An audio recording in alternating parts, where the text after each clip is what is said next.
Uma frase que você falou no início do programa, eu fiquei interessado. Eu queria perguntar um pouco mais sobre isso. Você falou que não acha a polarização algo ruim? Não acho. Sério mesmo? Não acho. Porque, pra mim, a polarização, sabe o que parece? A maior ferramenta política dos corruptos que existe. Explico por quê. O que a gente tem, então, num extremo e no outro? Você tem um governo liberal, conservador, e você tem uma tentativa ali da oposição de voltar ao poder com as suas pautas progressistas, entre aspas. É um Estado enorme, um Estado tutor, controlando tudo, controlando sua vida, fomentando, entre aspas também, porque não consegue, mas fomentando a economia, fomentando desenvolvimento e crescimento, né? Então, você tem esses dois extremos. Você tem no meio do caminho que a social-democracia, isso, a terceira via seria a social-democracia. Acho que a social-democracia ela tem prazo de validade. Então, a gente faz o seguinte acordo. Vamos fazer que nem os países europeus, então, né? A gente passa aí, sei lá, 100 anos como um país liberal, com uma economia liberal, acumulando riqueza, né? E depois a gente pode se dar ao luxo de ter uma social-democracia que faça uma distribuição de renda, que garanta a renda mínima. Mas isso tem limite. Eu sou alemão, tenho dupla cidadania, conheço mais ou menos bem o sistema na Alemanha e vejo que está ficando pesado para os alemães. Assim, essa política social-democrata, essa política de recepção a imigrantes, né? Eu entendo que há pessoas que precisam fugir dos seus países e se refugiar em outros. Elas correm risco de vida, né? Mas a maneira que países europeus se abriram para os imigrantes acaba prejudicando a população, acaba prejudicando o país. A minha irmã na Alemanha, por exemplo, ela tem um pensamento completamente diferente de mim, ela vai ficar chateada se eu ouvir eu falando isso, mas ela acha certo que a Alemanha se abra para imigrantes, para todo tipo de imigrante, só que ela morar numa cidade pequena na Alemanha, nunca tinha tido problema algum, né? De roubo, de furto, de assalto, e já tentaram, né? Já roubaram a empresa do marido dela, do meu cunhado, já tentaram roubar a casa dela, já roubaram a bicicleta do meu sobrinho. Então, é uma cidade de 20 mil habitantes, que não tinha violência nenhuma, agora tem 2 prédios enormes com refugiados africanos, da Eritreia, se não me engano. E a situação lá não está tão delicada assim, tá ruim, né? A taxa tributária lá, os impostos são altos na Alemanha, são muito altos. Você não banca uma social-democracia com pouco dinheiro. Uhum. Né? Mas quando eu falo da polarização, eu nem quero dizer essa questão mais ideológica da coisa no sentido do seu lado político ou da solução política.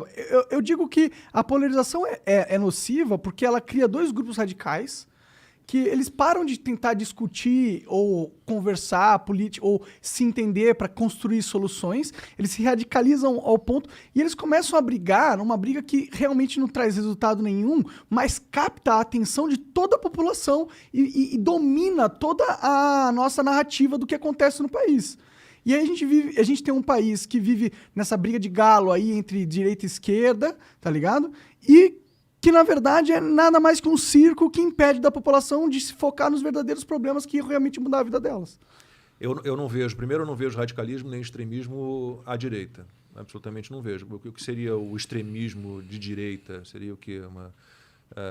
Um nacionalismo exacerbado. Eu vejo patriotismo, não vejo nacionalismo. Mas tipo, extremismo Brasil existe por todos os lados, nós somos sempre, os melhores, né? Nós somos uma raça, imagina o brasileiro que é todo misturado, nós somos uma raça superior. Algo nesse nível. Eu vejo radicalismo na esquerda, eu vejo radicalismo, sim. Mas na direita não? Não tem? Vejo. Não vê? Não, porque ninguém quer implantar um sistema nazista aqui ou coisa desse tipo. Mas eles querem implantar ditadura. Tem caras na direita radical que quer a volta da ditadura. Isso é um fato. Olha, eu vou dizer a você, pelo que eu percebo, é que as pessoas que pedem intervenção militar, fechamento do Congresso, fechamento do STF, são uma minoria. São uma minoria. E o que eu vejo na esquerda majoritariamente todo mundo pensa num modelo marxista, comunista, socialista, e são fórmulas que não funcionaram, ideologias que não funcionaram, regimes que não funcionaram em lugar nenhum do mundo, em época nenhuma. É que eu não sei. Eu, pessoalmente, não tenho muito essa visão, na real. Eu acho que é uma divisão de identificação das pessoas, entendeu? Elas não é tanto de pensamento do que deve ser o rumo da nação, tanto. É mais uma tribo, entendeu? Você acha que a maioria das pessoas na esquerda ou na direita tem pensamentos complexos sobre como deveria ser a estrutura?